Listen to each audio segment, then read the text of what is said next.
নারকেলের পুলি পিঠা বানানোর জন্য সবার আগে ডোটা করে নিব। তার জন্য ময়দা দিয়ে দিলাম, তারপর দিয়ে দিচ্ছি স্বাদ মতো লবণ, সামান্য পরিমাণে তেল দিয়ে দিয়েছি।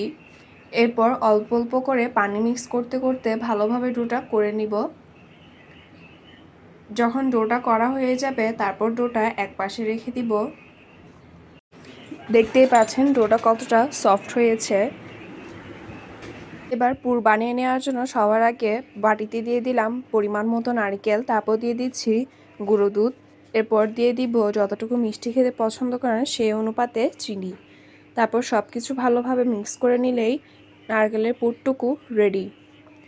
এরপর ডো থেকে লিচি কেটে নিয়ে প্রথমে রুটির মতো বেলে নিব। তারপর পুর দেওয়ার পর ব্রাশ দিয়ে দুপাশে পানি দিয়ে ট্যাপ ট্যাপ করে লাগিয়ে দিব। এরপর ছুরি দিয়ে কেটে নিচ্ছি। আপনারা চাইলে আপনাদের পছন্দ মতো যে কোনো শেপেই কেটে নিতে পারেন। কড়াইতে তেল গরম হয়ে আসার পর একে একে সবগুলো পুলি দিয়ে দিচ্ছি।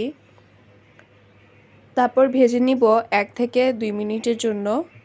যখন পুলিগুলো ফুলে উঠবে তখন নামিয়ে নিব।